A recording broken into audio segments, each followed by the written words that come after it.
Kasi malaki na. Opo, naghahanap na ng daddy. Opo. So far, ano na po nasabi niyo sa anak niyo? Patay na po. Sus, Ginoo, wag naman ganon. Kasi Papa Jack, ganito yun. Yung first talaga, sabi ko sa anak ko, nasa malayo, nagtatrabaho lang. Tapos pag uwi, bibili kayo ng sasakyan. Yun lang yung Papa Jack kasi gusto ng anak ko may sasakyan. Sabi ko, pag uwi ng papa mo, bibili kayo kasi marami na kayong pera. Sabi ganun. Tapos nung Papa Jack, hindi na ho kami wala na ho akong communication dun sa tatay. Opo. Pero nung nanganak ho ako pala, tumawag ho ako sa kanya sa trabaho niya. Sinabi kong, nanganak na ako. Ganitong araw ako nanganak, anak ko lalaki. Yun lang ho, Papa Jack, wala na siyang communication sa amin. Ayan. So mula po noon, hindi na po kayo nagkita? Hindi po. Pero Papa Jack, tinry ko siyang hinanap sa Facebook. Ang tagal ko siyang hinanap, pero nung July ho nito, nakita ko siya sa Facebook. Yung account niya, 2 account. Ay, talagang 2 pa, oh. Tapos, Papa Jack, nag-send ako ng message. Tapos sabi ko, kung pwedeng hiramin mo yung anak ko kahit once a month lang kasi naghahanap siya ng tatay. Opo. Sabi niya, Papa Jack, hindi daw pwede kasi sabi ko kung ano yung naumpisa naming buhay, yun na lang, Papa Jack. Ayaw niya ho, Papa Jack, na hiramin yung bata. Pero sabi niya daw, mag-ingat na lang daw ho kami ng bata. Kaya, tapos sinabi ni Papa Jack na, baka daw sa ginawa ko, baka sustento lang daw yung habol ko sa kanya. Ako, Papa Jack, hindi ko talaga sustento yung habol ko. Yung anak ko, para maging masaya yung anak ko, kahit hindi ko rin alam na kung lalaki siya o hindi, kasi may sakit mo yung anak ko. Gusto ko lang maging maligaya yung anak ko habang buhay siya. Ano pong karamdaman ng bata? Yung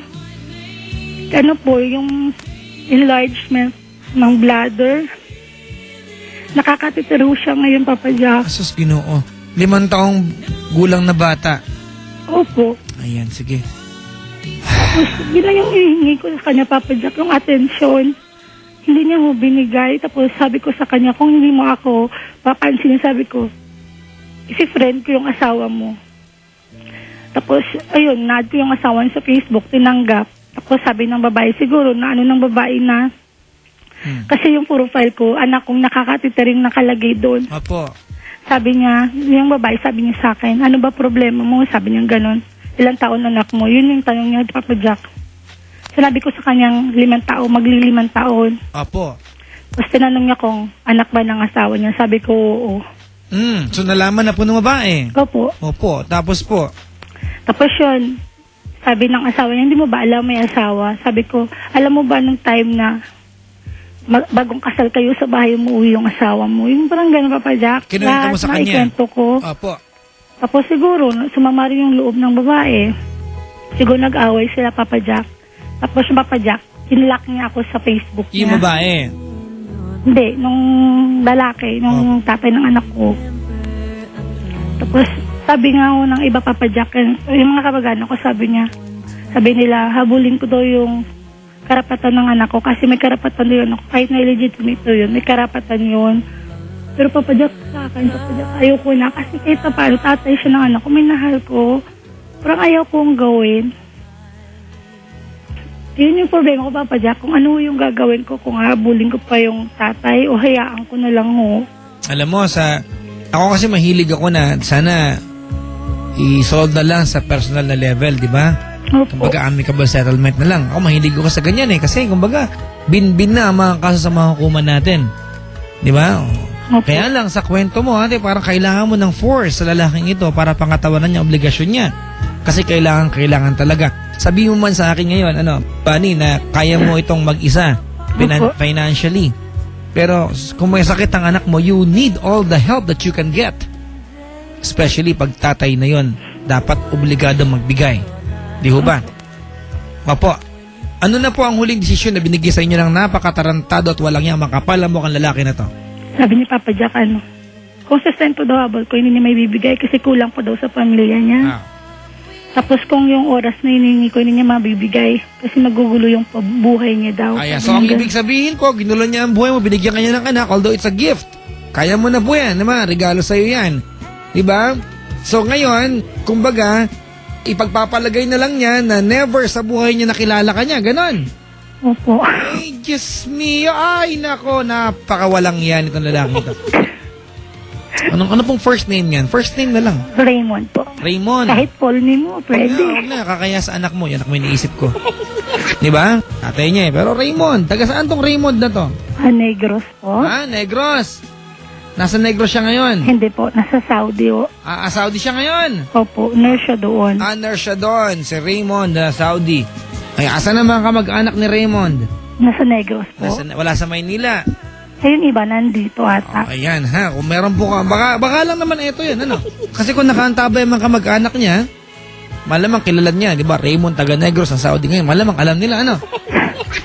Ako nananawagan ako sa napakatarantadong lalaki na to, Raymond, ha? Makapal ang mukha mo, kapatid. Napakakapal ang mukha mo. Hindi ka hinihingaan, di ba? Kung sustento, hindi kaya ibigay, okay, fine. Kung oras, hindi kaya ibigay, okay, fine. Pero yung ipamukha mo sa mag-ina mo, di ba? Mag-ina mo to kahit anong mangyari. Alright? Na parang kalilimutan na nilang, di ba? Nakilala ka nila. Hindi po pwede. Ikaw ang tatay eh. Di ba? Opo. Naku po. Sailan dali mo yung manika dito, tutusukin ko lang. Kung po pwede lang mangulam, kinulam ko na yung Raymond na yan. Right? Bani, ganito gawin natin, ha?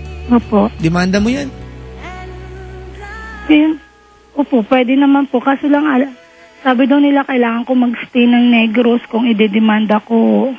Hindi naman siguro. Wag ka mo na makinig sabi-sabi. Kasi pag may hearing daw, dapat nandun ako. Paano mabubuhay yung anak ko pag nandun ako? Tignan mo muna kung ano magagawa. Pero mas maganda siguro na i-pursue mo ito. Kailangan, pangatawanan niya to. Kailangan siya ng anak niya ngayon. Di ba? Hindi mo pwedeng sasabihin niya na, hindi ko kayo pwedeng pansinin kasi magugulo buhay ko. Tarantado pala siya eh. Ginulo-gulo niya yung buhay niyo eh. Tapos sasabihin niya sa'yo, hindi ka pwedeng manggulo sa buhay niya. Hindi ka nang gugulo, kinukuha mo lang ang dapat na para sa bata. Sabi niya, Papadak, pasalamat na daw ako, binigyan niya ako ng anak. Pasalamat pa, okay, sige na, magpasalamat ka. Oo nga naman, di ba? Kaligayahan mo yan, sumaya ka, tama mali? Tama po. Pero yung sabihin niya na hindi niya pwedeng gampanan yung pagiging tatay niya kasi magugulo yung buhay niya, isa pala malaking hayop yan eh. Ha? Nananawagan po ka sa mag-anak ng Raymond na to, sa Negros, naririnig tayo dyan. Sa mga nasa Maynila, opo. Kung kamag-anak niyo po yung Raymond na Saudi ngayon, baka pakisabi po sa kanya. Ngayon, masamid sana siya ngayon. Masamid sana.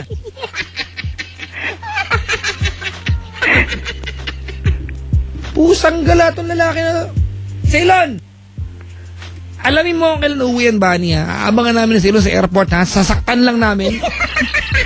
Huwag naman po. Diba, Ceylon? Kalahin mo, ayaw man lang ako eh. Hindi daw pwede kasi magugulo yung buhay. Sabi niya pa nga po sa asawa ni Papa Jack, hindi niya daw anak yung anak ko. Pinagpipilitan ko lang po. Sabi ko nga sa kanya, hindi magpa-DNA test tayo. Sabi niya ayaw niya rin. Kasi alam niyang anak niya ho yung anak ko. Wala yan! Oo, yan laki yan, wala yung ano. Hindi yan kumakain ng itlog. Walang itlog sa katawan.